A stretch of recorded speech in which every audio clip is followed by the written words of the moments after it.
It is a quite harmonious, reflective, powerful, potent, helpful Pisces season this time around. There's a lot of energy moving through right now, which means we need a lot of rest points between all of those new ideas flowing through. And I think Pisces is the perfect place to allow that integration and that new understanding of our worlds to start to develop a little bit here.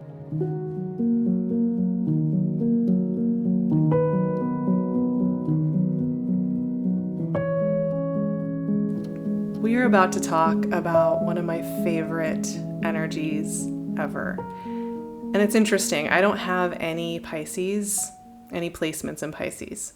And yet it is maybe one of the energies that I feel the most at home in, and the most relief and the most connection and the most comfort in.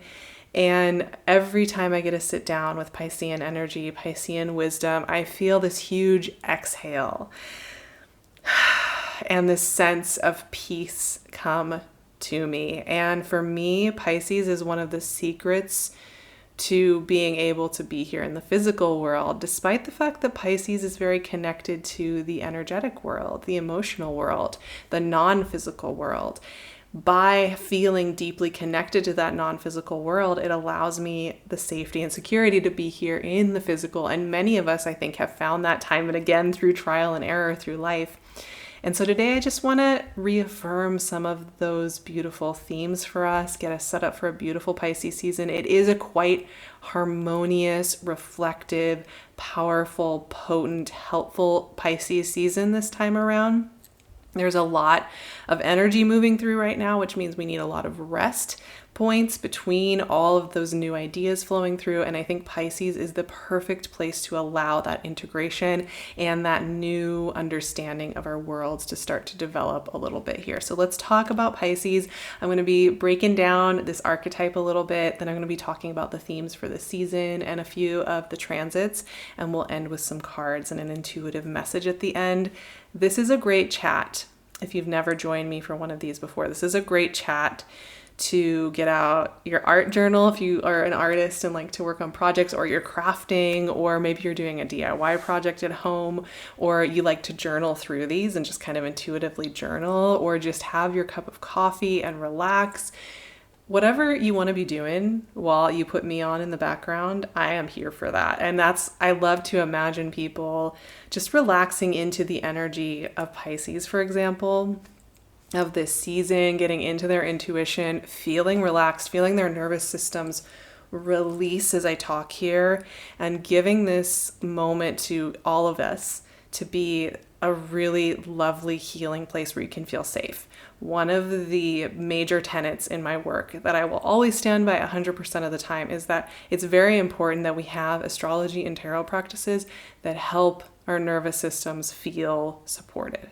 Not to rile us up, not to stress us out, not to get us really stressed, but to feel that this is where we can come. This is one of the places we can come to feel deeper trust with ourselves.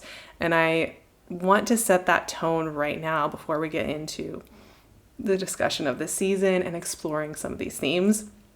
So let's set the scene. Let's get all relaxed and prepared, and let's talk about Pisces together.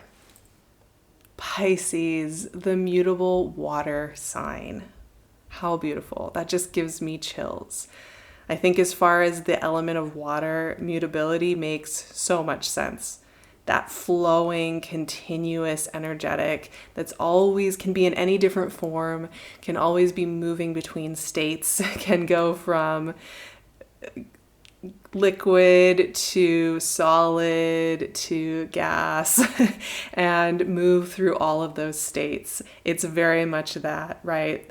And now Pisces is always so connected to kind of that idea of the ocean, the interconnectedness of that we're all part of the ocean and the ocean is a part of us, that energetic, the cosmic sense of God as this consciousness that we all are experiencing as our little individual selves and in our relationships, but that also we are held within that larger field. It brings us back to all of those really big philosophical ideas that are connected to Pisces. It's a big archetype. It's kind of the archetype that asks us to go to the place that we can't actually imagine in our minds. We can't use our intellect to make sense of it. We can't really put it into words or even images. The closest we get is through art and meditation and modalities like that. And yet it's still so vast. So sometimes even just sitting down here to start talking about Pisces can feel a little intimidating for me, because where do you even begin? But mutable energy, right, is all about shifting. The act of shifting, the act of transition, the act of being able to move from one form to another. So right there we can kind of see Pisces is the 12th sign as well, right? So we're coming to the end of this 12 sign cycle, and we're ending here in this mutable space where we're no longer trying to hold one form. What we're trying to do is release all those rigidities, all those expectations, and remain open to who we can become through a deeper self-trust. So Pisces is ruled by Neptune, and Neptune has actually been in Pisces since 2011 and is going to stay until 2026. And that's really interesting, right? Neptune is also this expansive, oceanic, energetic. And once again, it has themes that have to do with the subconscious, the hidden, the non-apparent parts of our process, right? The things that we can't see right away. All the energetic things that are happening that go on behind the scenes of a creative project, behind the process of watching things move through the world. That for me is what Neptune and Pisces is all about. It's the huge process going on behind the scene, the real thing that's happening. And in many ways, I feel like Pisces reminds us again that there's an even more real world beyond the one that has to do with paying the bills and running around and doing all of that. What relief in that, right? Pisces is represented by things like the two fish. I feel like also mermaids and kind of fantastical creatures are very connected to Piscean energy as well. And I think that's really important to think about, actually. It's not just about escapism. It's not just about, oh, the pretty fluid things that, oh, it's just so fun. It's also about the fact that those images, those very spiritual, playful, fantastical images are a reminder that it's important to connect with our imagination, with our dreams, with our subconscious, with our dream journals, with the things that are coming through from the times that we are asleep or resting or daydreaming or walking around, that these are in fact the places through which we can often find the courage to live a life and come back time and again to be here in each and every day. It's the place where we renew. The moon card in tarot is also connected to Pisces, and I've always loved that. The moon card for me, yes, it's intuition and it's subconscious stuff, but it's also so much about the courage to fully face ourselves and to hear what really wants to be expressed in this lifetime. And I love that. And Pisces overall is connected to themes of spirituality, compassion, healing, dissolving old containers, fantasies, wishes, storytelling, just all of those expansive categories. And I know pop culture loves to talk about Pisces and tease Pisces. We always have to have a moment here. A lot of times I feel like Pisces gets teased for crying in bathtubs. That's a good one. So does Cancer, by the way. But definitely Pisces crying in bathtubs, being really nostalgic, like always looking back. There's also a lot of stereotypes that have to do with being escapist, not really being committed to relationships, just disappearing out of the blue, and addiction and floating away and things like that. And I think this is an interesting point that I just want to take a moment before we get into the themes of this Pisces season.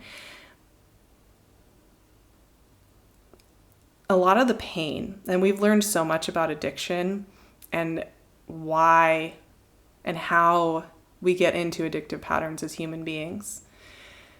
And so much of it has to do with the fact that we feel cut off from our sense of safety, our sense of spirit, our sense of connection. Those coping mechanisms are there because we don't feel like we're allowed to feel connected to our intuition, to our knowing, to what we need. And so I think actually it's a very interesting thing here that a lot of the times this idea of addiction, of escapism that we attribute to Piscean energy, Neptunian energy, 12th house energy, is really just a result of feeling that we are not allowed to be in communion with spirit, with dream, with fantasy in a healthy, regular way. Most of us are cut off from our full talents and gifts in this area of our lives very early on. As soon as we start school, as soon as we start working, all of these places tell us to shut that off. It's not appropriate here. It's too fantastical. It's too selfish. It's too watery. It's too diffuse. It doesn't have enough concrete responsibility to it. So it actually suggests, as we're working with this Piscean energy, that in gifting ourselves the ability to be with our intuition, with our spirit, with our sense of that great consciousness, that great loving consciousness that is holding us all, this is one of the places through which we can have the courage to keep being here. And so many of us feel like it's immature to spend more time here. Even those of us who are very spiritual, even those of us who have spent years working with tarot, with astrology, with our intuition, with meditation, with all the different tools that are available to play with these archetypes and with our consciousness. Even then, I think a lot of us feel like, am I really allowed to go here? And I just want to say, let's play with that this Pisces season. Let's see what comes of it. Let's allow it to unfold and unfurl in a really beautiful way. Let's talk about some themes for this particular Pisces season that I think are so helpful. It's so nice to have these as kind of like field notes for our exploration and play and experimentation with allowing more Piscean energy to work with us in this life.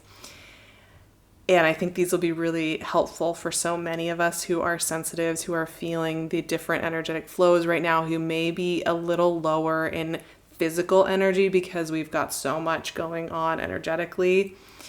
Let's talk about it. So number one, and I already mentioned this in the February notes video. If you have not watched that, I highly recommend. It's a pretty candid moment of a tough energetic day I was having. But integrating new ideas takes energy. It doesn't just happen.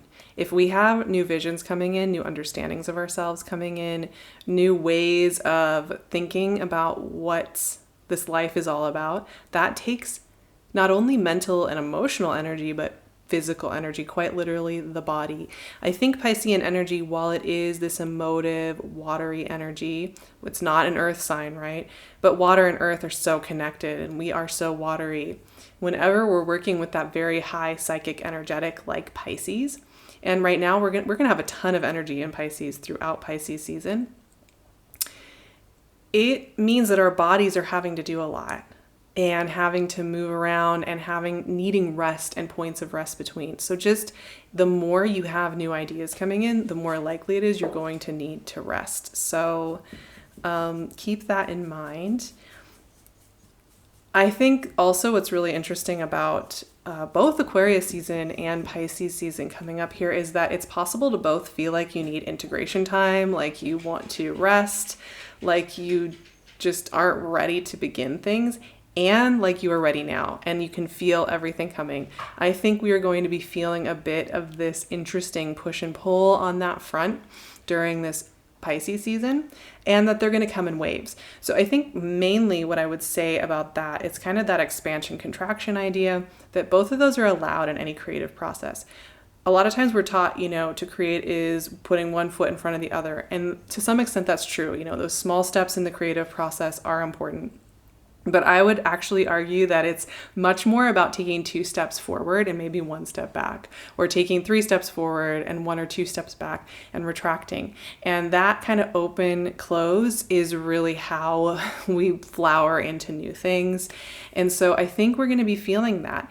But I think this is innate and natural to any becoming, any transformation, any transition point. And it's nice to just make that at your expectation rather than feeling like you're constantly failing to meet the brief because you open a little bit and you take some steps forward, and then you have to close down a little bit and feel not ready again.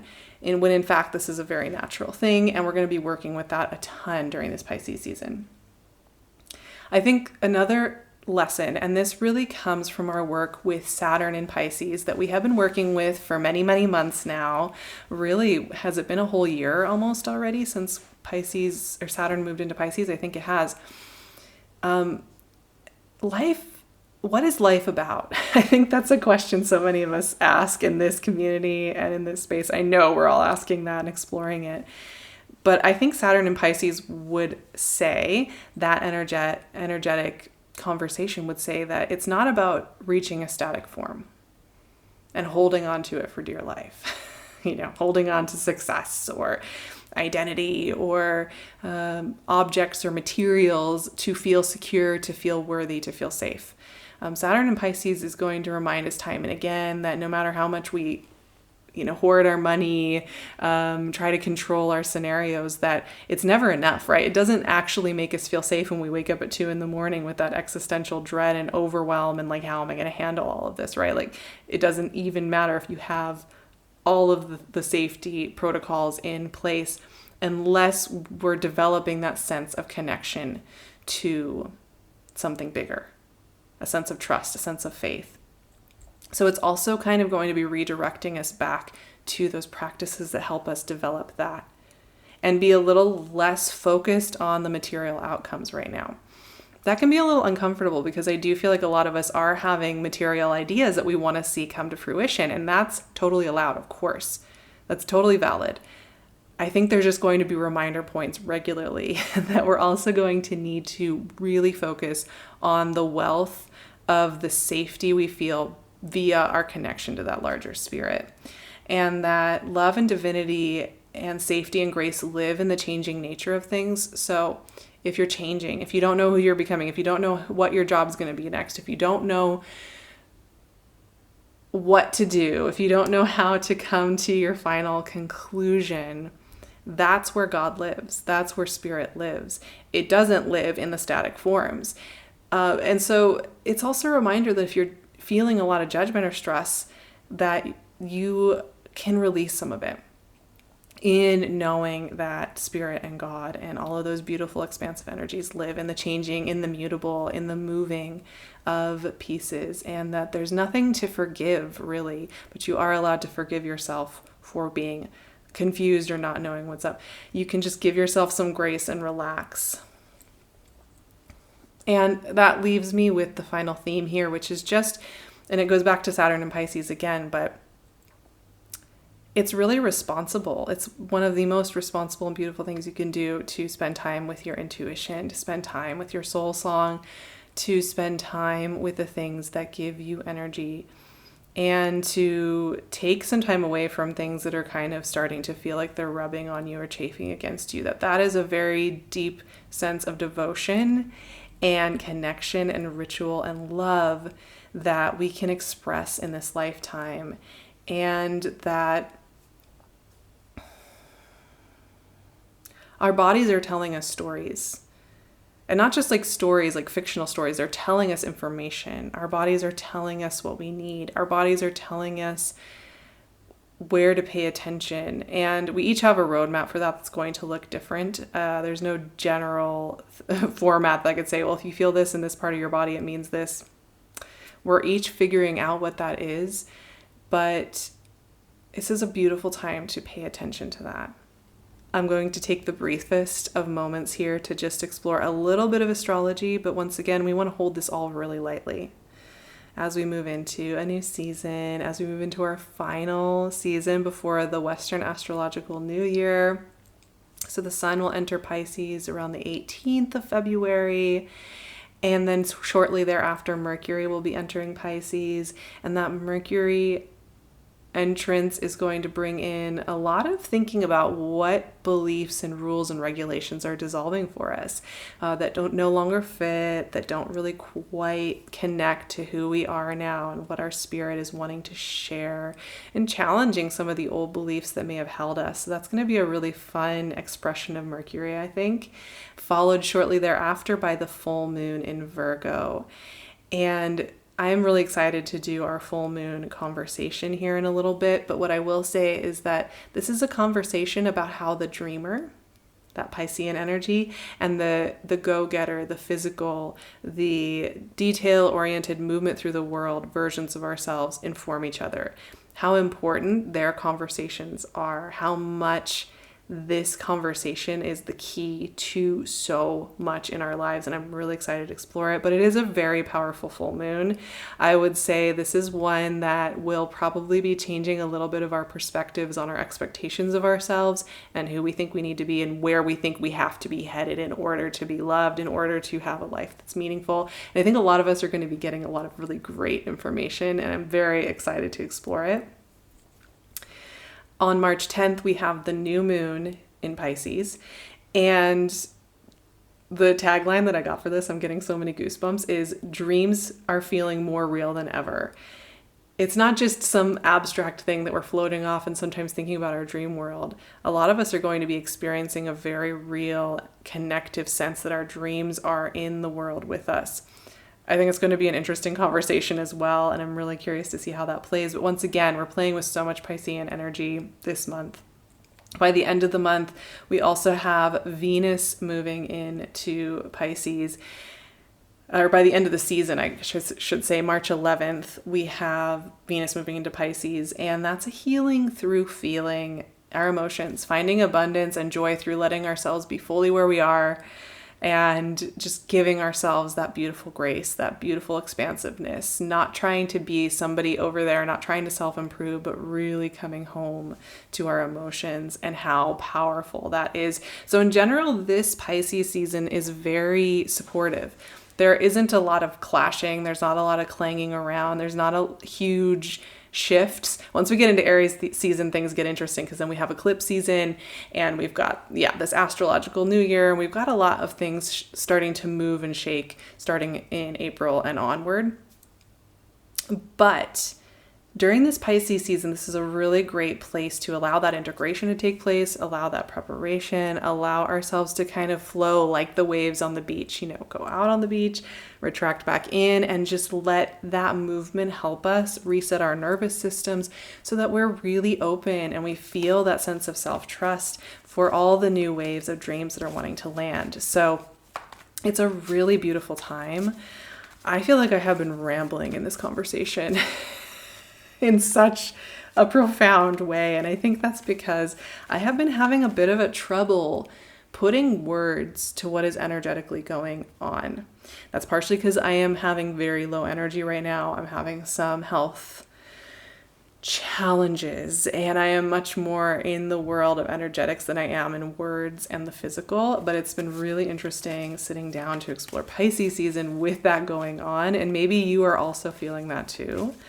But I just made a commitment that I was going to show up how I am in the day, even if that means I don't make the clearest, most perfect video, the most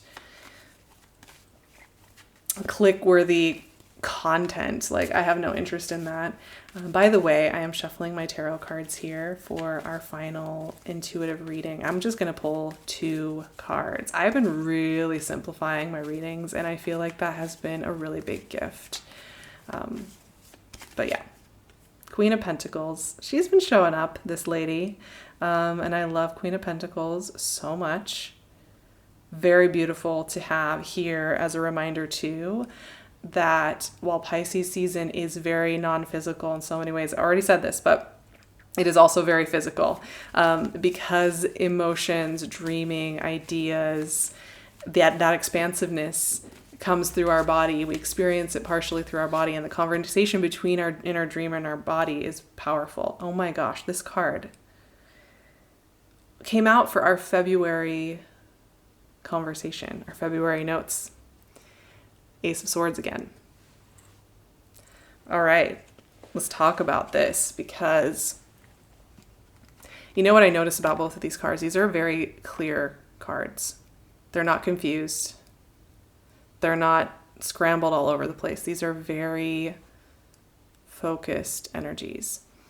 So all I'm going to say about this is, I've been saying this, I feel like 100 times already, but New ideas are coming in. We see that with the Ace of Swords. New visions, new understandings, new perspectives, new aha moments, new wow, I've never put those pieces together before. That requires taking care of our bodies. The Queen of Pentacles is always a reminder of that. Queen of Pentacles is also about self-trust. That what you need along the way will show up as you move. That you don't need to be so concerned with the future all the time, like 10 steps down the road, because yes, it's good to be prepared. However, a lot of times we can only prepare so far, and then we have to trust that as we keep moving, we will have what we need.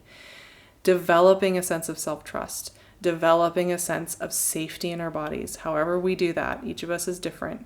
Playing with that, exploring that, feeling that sense of safety and nourishment is essential if we want to let new ideas in. That's it. If you want to let new ideas in, if you want to be open to new ideas, if you want to be open to solutions, if you want to be open to dreams coming through into the world, that can only happen when we feel safe enough. Otherwise, it's very up and down, and it can feel very chaotic. So we always want to start with Queen of Pentacles. This allows the Ace of Swords to come through. And a lot of times I feel like we have to do this. Like we are taught in our very intellectual word-based culture, you have to do Ace of Swords first, and then you'll get Queen of Pentacles. This reverses it. Being with yourself, finding calming, finding a sense of safety, building on that, building on your intuition, building on your self-trust allows for new information to come in. So it's just a reminder of that. It's pretty simple, very powerful. It doesn't always feel easy, even if it is a simple principle. It definitely does not feel easy. I'm going to be walking my patrons, my paid tiers, my magic seekers and magic makers over on Patreon. We are doing a big tarot journey. Like that's going to be the theme for the astrological year coming up. I am going to be taking us through the tarot and helping us develop our intuition. And we're starting with major arcana for the spring session. So every week I'm going to be moving through the major arcana starting at the beginning of March and moving through into April, or actually May. And we're going to be exploring each of these archetypes, and we are going to be developing a sense of intuition and developing a sense of tarot practice that works for each of us.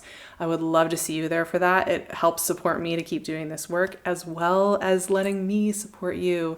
And so if it's something that you're interested in, if you want support, you want me to be there every step of the way, helping you get into kind of your sage season of life, I would love to be there for you. I also love it when you're here. Press that subscribe button. I know it sounds so cheesy, but it really does help me so much to keep being here. It is a tough landscape. Sometimes I wonder what I'm doing, but I love being here, so I love that. And if you've watched this far, oh my gosh, that's amazing, because I have been rambling in this video.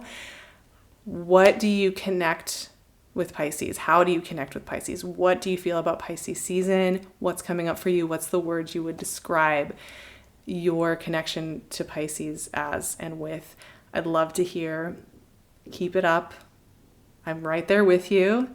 And I love you all so much. Have a beautiful Pisces season. I will see you very soon for our Virgo full moon and our Pisces new moon, and so many more delicious conversations in the coming weeks.